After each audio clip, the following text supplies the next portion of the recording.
buenas a todos, bienvenidos a mi canal. En primer lugar, quiero pediros disculpas, ¿no? por um, la, la iluminación. Si a muchos no os gusta, pues realmente lo siento, pero es de noche y es el momento en el que, pues, el que mejor me viene para grabar vídeos, porque durante el día y a mediodía aquí hay una calle y está pues eso, con muchísima gente, mucho ruido, perros, etcétera. Entonces yo no tengo un estudio de grabación y pues tengo que esperar a que ese ruido pues o esos ruidos cesen, ¿no? Y este es el momento, todavía hay alguno que otro, pero bueno, quería pedir disculpas por eso, ¿no? Luego quería dar las gracias a Charlie Vázquez por el comentario, ¿no? que ha dejado en, en uno de mis vídeos. Y la verdad es que se agradece muchísimo. Se agradece porque mm, en un mundo en el que el agradecimiento pues es algo que solo se hace, digamos, de forma interesada, o si solo acontece también en muy raras ocasiones, pues la verdad es que haya personas que agradezcan lo que uno hace, pues la verdad es que gusta bastante, ¿no? Entonces, pues vuelvo a decir públicamente, ¿no? Ya a modo de comentario bajo un vídeo, pues que muchas gracias, Charlie, por tu comentario. Eh, la verdad es que él decía, bueno, que agradecía que trajera parte del contenido del que trato pues en español, y, y esto tiene que ver pues evidentemente con una falta de conocimiento respecto a muchos autores, pero también digamos por un retraso en las editoriales a la hora de traducir ciertos libros, ¿no? Evidentemente la labor de edición pues no es una cosa fácil, y la labor de traducción tampoco lo es. De ahí que existan, perdón, libros, pues que haya libros cuya traducción pues sea la vemos que es pues muy precaria, parece que está hecha con toda prisa, y, y bueno, pues eso un poco pasa, ¿no? en el ámbito pues hispano, ¿no? Que obras del inglés y del francés pues tardan, ¿no? Tardan en llegar por un motivo o por otro. Em, pero bueno, hay ciertos filósofos cuyas obras han sido traducidas nuevamente o reeditadas, y que son a mi juicio interesantes, y creo que traerlos hoy aquí al canal pues la verdad es que no sé, pensé que podría ser bueno, sobre todo para la gente que no los conoce o que no tiene, digamos, mucho conocimiento sobre el tema, ya lo digo, el tema del pesimismo y del optimismo, sobre todo del pesimismo. No voy a hacer una exposición de hora y media o 2 horas sobre el pesimismo, porque pues no, aburriría a todo el mundo, y prácticamente pues tampoco cubriría ¿no? todo lo que habría que decir sobre el pesimismo. Lo que voy a hacer es una suerte de lectura y comentario con vosotros, y ya está, ¿no? Para un análisis pues ya más no sé, como más amable,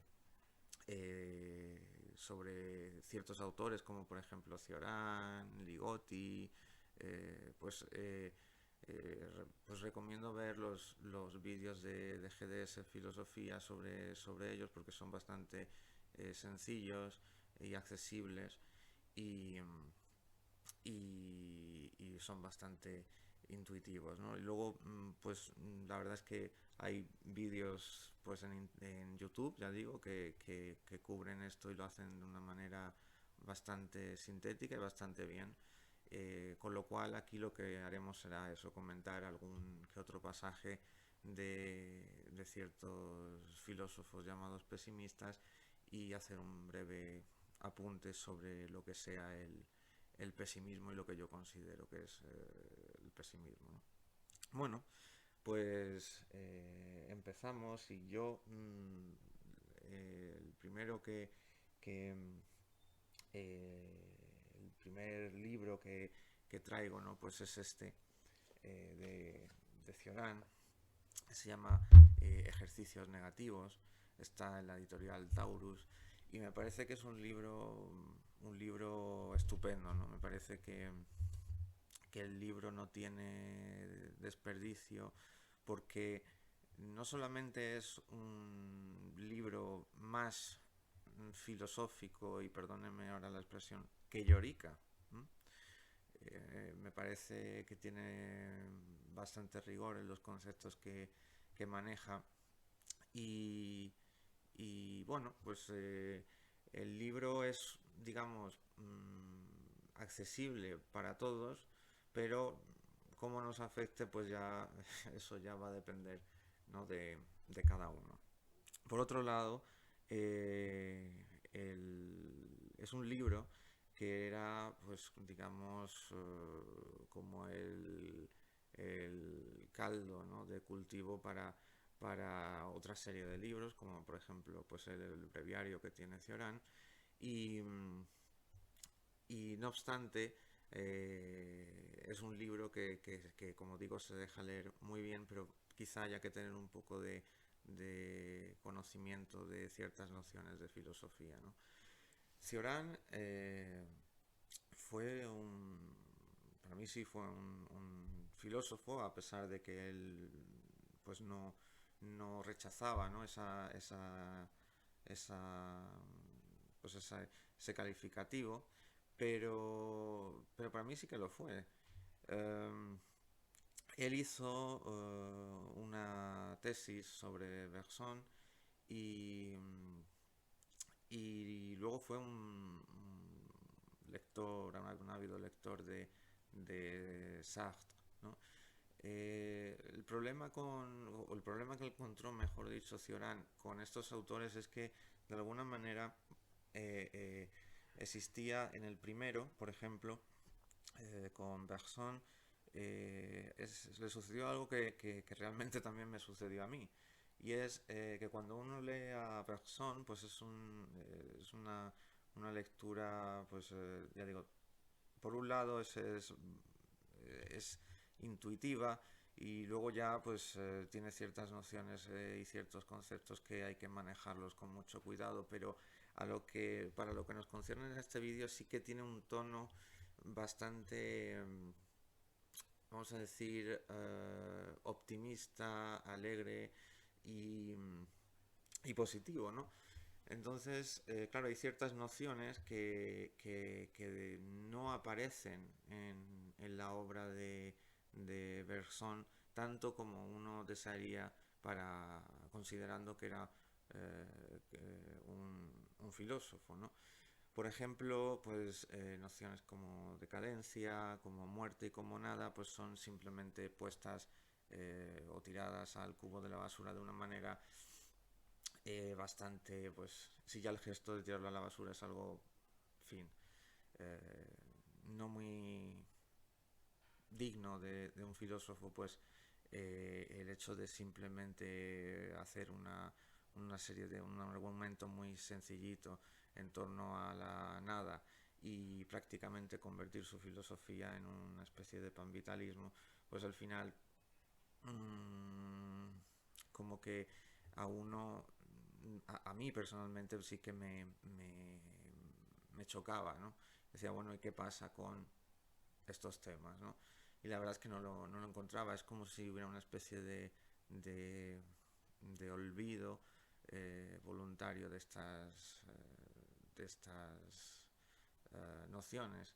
Pasa también con Deleuze, eh, aunque Deleuze sí que afronta el tema de la muerte, por ejemplo, de una manera más directa, en diferencias y repetición, en lógica del sentido, en el Antiedipo quizás de una manera un poco más tosca, pero sí que es verdad que en diferencia y repetición lo hace de una manera magistral.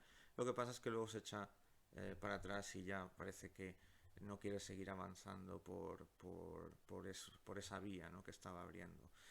Mm, pero bueno, volviendo a Cioran, él ve eso en Bergson, ¿no? Y dice que bueno, pues no ve esa parte trágica, ¿no?, de la vida, y a lo que yo añadiría pues este olvido voluntario, como digo, a, respecto a ciertas nociones como la nada, la muerte, etcétera. Por otro lado, claro, él en ese momento, cuando él está en Francia, pues Sartre pues era una figura muy importante, y, y el libro, pues El ser y la nada, era como, pues un libro casi de lectura obligatoria para los filósofos, ¿no? O por lo menos para muchos filósofos. ¿Qué pasa? Que, claro, él, digamos que le decepciona un poco la lectura, pero eso no es lo peor que le sucede. Lo que le sucede es que empieza a ver, ¿no?, pues cómo comienza a formarse una serie pues de grupos, de acólitos en torno a Sartre, y ese fenómeno se va expandiendo, y al final pues la gente no estaba leyendo El ser y la nada, sino simplemente, pues como dice él, pues hablaban de oídas, y se convertía más bien en una especie de panoplia y de postureo, ¿no?, más que de profundidad de profundización, perdón, en el tema. Claro, todo este ambiente, yo me imagino que a muchos de nosotros pues nos ha pasado, ¿no?, el ver que esto es así, pero para él se ve que le marcó de una manera pues brutal, ¿no? Entonces tiene ciertas opiniones respecto, por ejemplo, a, a la, a la figura, ¿no?, del filósofo, y dice así, ¿no? Esta parte se llama Filosofía y Prostitución, y dice: el filósofo, de vuelta de los sistemas y las supersticiones, pero perseverante aún en los caminos del mundo, debería imitar el pirronismo de acerca del que hace gala la criatura menos dogmática, la mujer pública, desprendida de todo y abierta a todo, compartiendo el humor y las ideas del cliente, cambiando de tono y de rostro en cada ocasión, dispuesta a ser triste o alegre, permaneciendo indiferente. Prodigando los suspiros por interés comercial, lanzando sobre los esfuerzos de su vecino superpuesto y sincero una mirada lúcida y falsa, ella propone al espíritu un modelo de comportamiento que rivaliza con el de los sabios. Carecer de convicciones respecto a los hombres y a uno mismo. Tal es la elevada enseñanza de la prostitución. Bueno, este fragmento, al menos lo que he leído de este fragmento, uno diría que Cioran pues realmente no, o sea, detesta, ¿no?, la filosofía y al filósofo, ¿no?, y que simplemente, pues como dice en el breviario, que también está editado por Taurus, por cierto, debería carecer de convicciones respecto a los hombres y a uno mismo. Claro, esto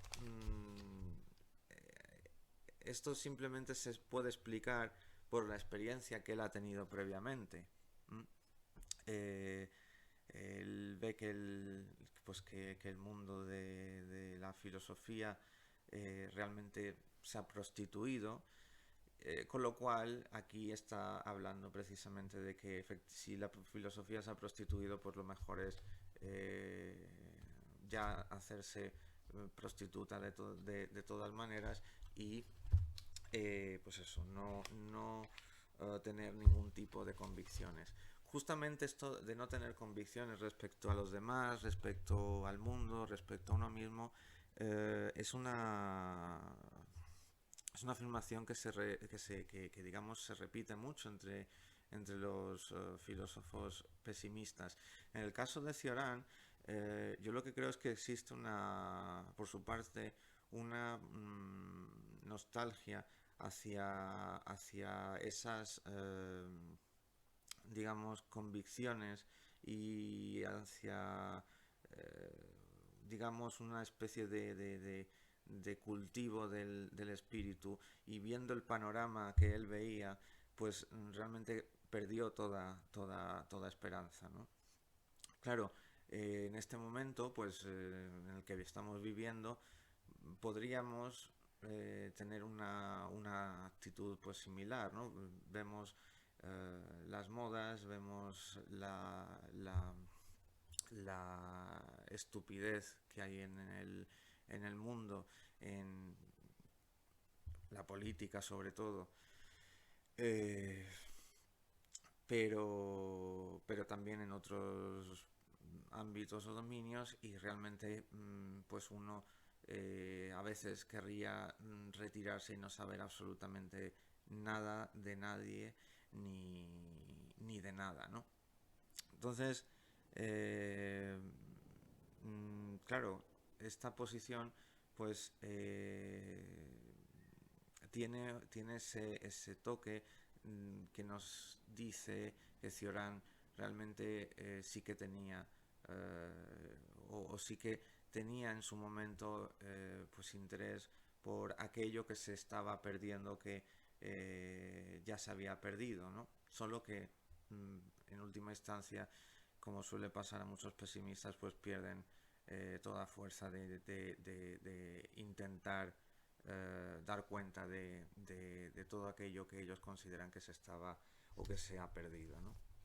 Eh, en el libro de ejercicios negativos he seleccionado algunos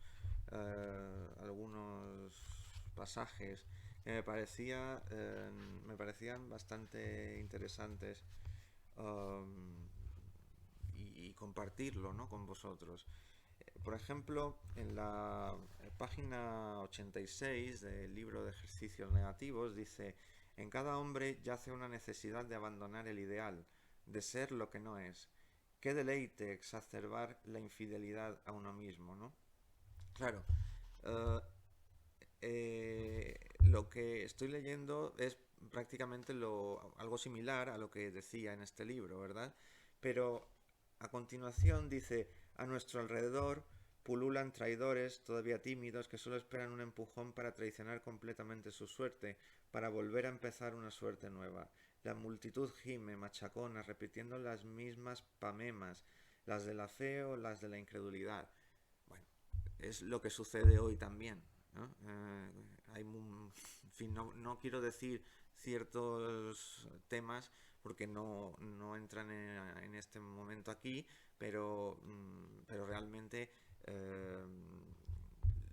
el mundo contemporáneo, el mundo de hoy, contiene pues esta multitud que sigue gimiendo, que es machacona, que repite las mismas pamemas, las de la fe o las de la incredulidad, ¿no? Y a nuestro alrededor pues siguen pululando traidores, ¿no?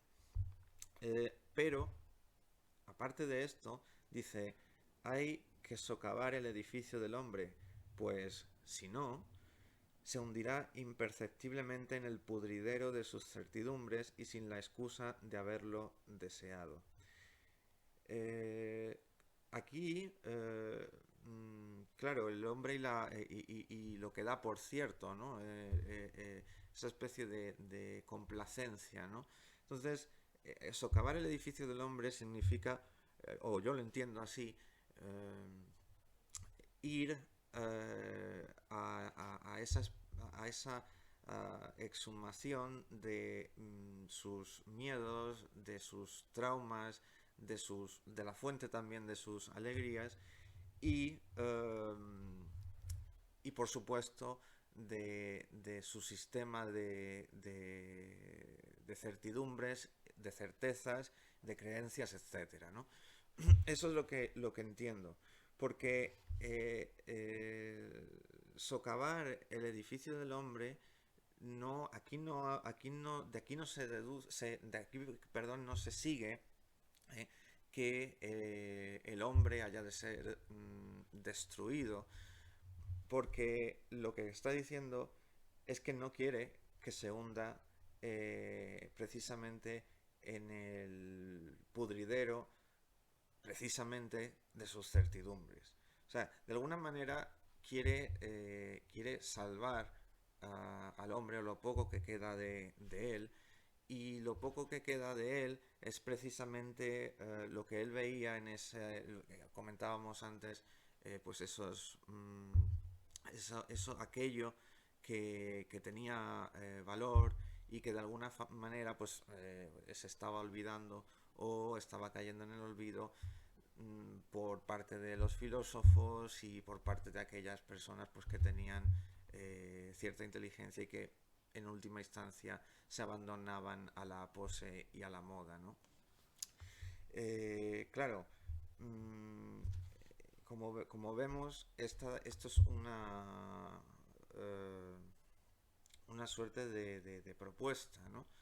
Lo que pasa es que, como digo, él propone, pero quizás no tenga esa fuerza para llevarlo a cabo. De manera que si en el fondo aún le queda un resquicio de fuerza, de energía, lo hace y lo esparce a lo largo de sus libros. No es como decir, bueno, aquí lo contengo todo y ya está, sino que tengo una denuncia, la expongo, aquí hay un atisbo de solución al problema, pero no lo voy a decir demasiado, ¿no? De una manera muy explícita, ¿no?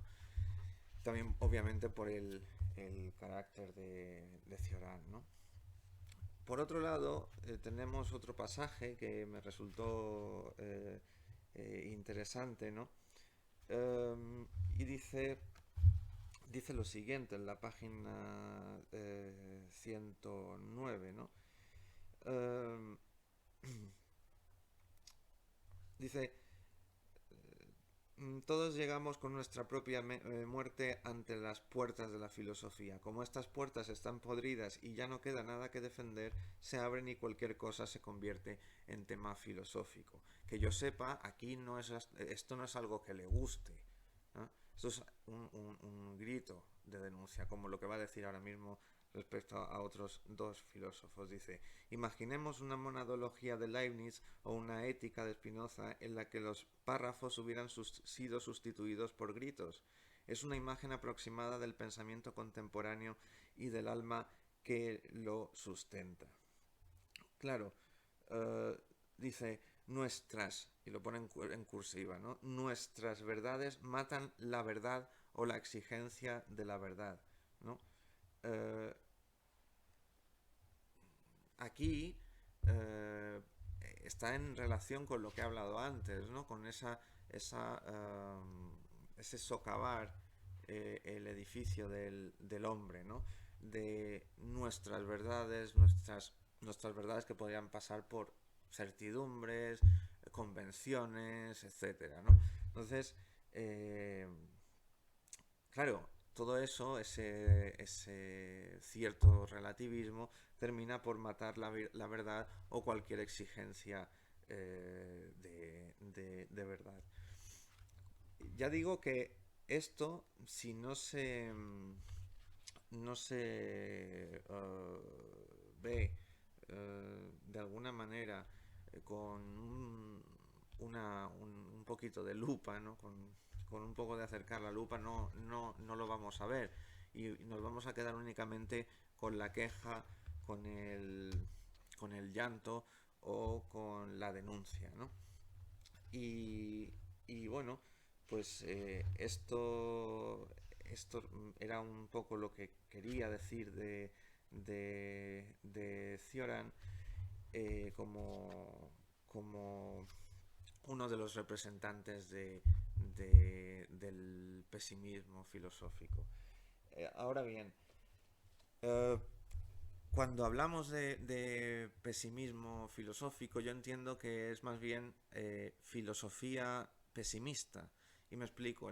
Para mí el pesimismo no es más que un estado de ánimo, igual que el optimismo, ¿no? Es un estado de ánimo en el que todo lo vemos mal, en el que tenemos una opinión negativa sobre todo y sobre todos, y a la inversa, pues el optimismo es precisamente tener pues una cierta visión de las cosas de una manera positiva sobre todo o sobre todos, ¿no? De cualquier manera, lo pésimo, el pesimismo, viene, pues digamos, una forma también de, de, de resultado, ¿no? Al final, de una nutrición del carácter con elementos negativos. Lo digo de otra manera. Si el carácter, en griego ethos, eh, se va forjando a lo largo de la vida, pero esa forja se va haciendo con elementos negativos y perjudiciales, obviamente la probabilidad de que una persona adquiera pues, o tenga estados de ánimo pesimistas, pues realmente es mayor, ¿no? Que si tiene un feedback positivo en la forja o en la construcción de su carácter o ethos, ¿no? Um, el pesimismo como estado de ánimo en última instancia, si aceptamos pues la existencia de un alma o de un estado psíquico, si aceptamos la existencia de algo así como una psique, o mental, si ya sencillamente pues la palabra latina ya lo decimos, ¿no? Pues